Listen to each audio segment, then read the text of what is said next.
টকা যাৰ নাম জয়ৰাম সি কৰে সকলো কাম। টকা এনে এটা বস্তু যিটো নহলে আপুনি ভগৱানকো পূজা কৰিব নোৱাৰে। কাৰণ পূজা কৰিবলৈ ধূপ কিনিব লাগিব, চাকিগছি জ্বলাবলৈ হলিতা কিনিব লাগিব, তেল কিনিব লাগিব, প্ৰসাদ কিনিব লাগিব, ফল-মূল কিনিব লাগিব। মানুহৰ জন্মৰ পৰা মৃত্যুলৈকে কেৱল টকাই কাম কৰে। শিশু এটি জন্ম পালেও টকা লাগিব।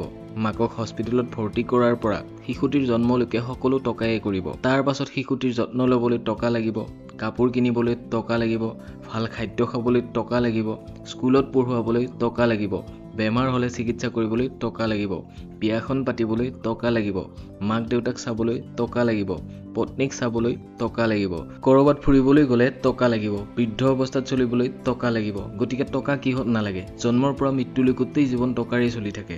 আৰু আপুনি কয় টকাই ডাঙৰ বস্তু নহয়। যদি টকাই ডাঙৰ বস্তু নহয় তেন্তে কি আছে ডাঙৰ বস্তু? সুখ ক'ত পাব? যদি আপোনাৰ লগত টকাই নাথাকে কেনেকৈ সুখ পাব? যিজন মানুহে কয় যে তেওঁ টকা নহলে চলিব পাৰে তেন্তে তেওঁ হয়তো অকামিলা হ'ব, নহয় এলেহুৱা হ'ব, নহলে আনৰ ইনকামৰ পৰা খাই থকা জাতৰ কোনোবা এজন হ'ব। বহুতেই কয় টকাৰে সুখ কিনিব নোৱাৰি। তেনেহলে মই আপোনাক কথা এটা সুধো, সুখ কিহেৰে কিনিব পাৰি? ক'ত পায় এনে সুখ য'ত টকাৰ প্ৰয়োজন নাই? মই প্ৰথমতে কৈছো মানুহৰ জন্মৰ পৰা মৃত্যুলৈকে জীয়াই থাকিবলৈ, এটা ভাল জীৱন অতিবাহিত কৰিবলৈ একমাত্ৰ টকাইহে কাম কৰিব। যেনেকৈ এখন বাইক বা এখন গাড়ীত পেট্ৰল নভৰালে চলাব নোৱাৰে, ঠিক একেদৰে আমাৰ লাইফটোও টকা অবিহনে চলিব নোৱাৰে। টকাই মানুহক এটা কথা কয়, মৰিলে মোক লগত লৈ যাব নোৱাৰা, কিন্তু তুমি জীয়াই থকা দিনকেইটাত মই তোমাক বহুত ওপৰলৈ লৈ যাব পাৰো। আমি সকলোৱে কম বেছি পৰিমাণে টকা ইনকাম কৰো, কাৰোবাৰ অলপ কম, কাৰোবাৰ অলপ বেছি, কিন্তু কিছুমানে অলপ কষ্ট কৰিয়ে বহুত টকা ইনকাম কৰে আৰু কিছুমানে বহুত কষ্ট কৰিলেও বেছি টকা ইনকাম কৰিব নোৱাৰে। ইয়াৰ কাৰণটো আচলতে কি বাৰু? ইয়াৰ কাৰণটো হৈছে ফাইনেন্সিয়েল নলেজ। টকা পইচা উপাৰ্জনৰ পদ্ধতি আৰু ইয়াৰ ব্যৱহাৰৰ বিষয়ে বহুতেই নাজানে। সকলোৱে টকা ইনকাম কৰে কিন্তু ব্যৱহাৰ কৰিব নাজানে। ডেইলি 100 টকা ইনকাম কৰা ব্যক্তিজনো ডেইলি 1000 টকা ইনকাম কৰা ব্যক্তিজনতকৈ হয়তো ভালকৈ চলিব পাৰে। যিজন ব্যক্তিৰ ফাইনেন্সিয়েল নলেজ থাকে সেই ব্যক্তিজনে আজি কমকৈ ইনকাম কৰিলেও 10 বছৰ পাছত লাখপতি হ'ব পাৰে। কাৰণ টকাৰ খেলখন আপুনি কিমান ইনকাম কৰে তাৰ ওপৰত নিৰ্ভৰ নকৰে, নিৰ্ভৰ কৰে আপুনি কিমান জমা কৰিব পাৰিছে। ইনকামটো সকলোৱে কৰে কিন্তু জমা কৰিব নাজানে।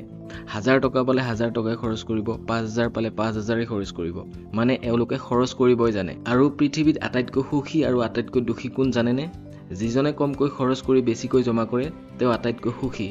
আৰু যিজনে কেৱল খৰচ কৰিবহে জানে, জমাৰ কথা কেতিয়াও নাভাবে, তেওঁ পৃথিৱীৰ আটাইতকৈ দুখী ব্যক্তি। আজি নহলেও কালি হ'বই লাগিব।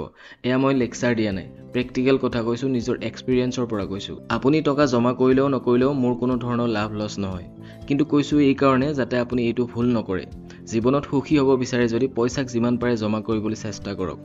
নহলে যেতিয়া বিপদ আহিব তেতিয়া কোনেও আপোনাক সহায় নকৰে, একমাত্ৰ টকাইহে সহায় কৰিব। আজি যদি কোনোবাই আপোনাক বহুত জ্ঞান দিবলৈ আহে যে টকাই সুখ কিনিব নোৱাৰে, তেওঁক কালি আপুনি বিপদত পৰিলে অলপ সহায় বিচাৰিবচোন। কেই টকা দি সহায় কৰিব? এটকাও নিদিয়ে, কোনেও নিদিয়ে। জীৱনৰ 32 বছৰত ভৰি দিলো আৰু এতিয়ালৈ পোৱা অভিজ্ঞতাৰ পৰা মই আপোনাক কৈছো যে জীৱনত পইচা নাথাকিলে একো নাথাকে। আপোনাৰ লগত যদি আজি টকা নাথাকে, পত্নীয়ে বিচৰা বস্তুখিনি যদি দিব নোৱাৰে, সদায় কাজিয়া কৰিব, নহলে মাকৰ ঘৰলৈ গুচি যাব, নহলে কাৰোবালৈ পলাই যাব। লগত পইচা নাথাকিলে মা দেউতাই গালি পাৰিব, কথা শুনাব, লগ বন্ধুৱে পাত্তা নিদিব আৰু এনেকৈ আপুনি এদিন ডিপ্ৰেছনত ভুগিব লাগিব। আৰু যাৰ পকেটত পইচা নাথাকে সেই মানুহজনতকৈ দুখী আৰু কোনো হ'ব নোৱাৰে। সেইকাৰণে লাইফত যি কামেই নকৰক কিয় প্ৰথমতে পইচা জমা কৰিবলৈ শিকিব আৰু যিমান পাৰে সিমান খৰচ কমকৈ কৰিব, আৰু তেতিয়াই আপুনি জীৱনত সুখ অনুভৱ কৰিবলৈ ধৰিব। টকা নাথাকিলে আপুনি ভগৱানকো শান্তি মনে পূজা কৰিব নোৱাৰে। কাৰণ টকা অবিহনে আপোনাৰ মন কেতিয়াও সুখী নহয়, আপুনি কেতিয়াও সুখ অনুভৱ কৰিব নোৱাৰে। কাৰণ ভগৱানে আপোনাক টকা আনি নিদিয়ে, টকা আপুনি নিজে আনিব লাগিব। আপুনি নিজেই কষ্ট কৰিব লাগিব, পৰিশ্ৰম কৰিব লাগিব আৰু উপাৰ্জন কৰিব লাগিব। আৰু উপাৰ্জন বা কষ্ট কৰিলেই নহয়, পইচা যিমানেই উপাৰ্জন নকৰক কিয় সিমানখিনি আপুনি যদি খৰচ কৰি দিয়ে, আপুনি যদি কেতিয়াও ছেভিং কৰিব নাজানে, কেতিয়াও যদি আপুনি জমা কৰিব নোৱাৰে, তেতিয়াহ'লে জীৱনত কেতিয়াও সুখ অনুভৱ কৰিব নোৱাৰে। ভিডিঅ'টি ভাল লাগিলে শ্বেয়াৰ কৰিব, লাইক কৰিব আৰু ছাবস্ক্ৰাইব কৰিবলৈ নাপাহৰিব। ধন্যবাদ।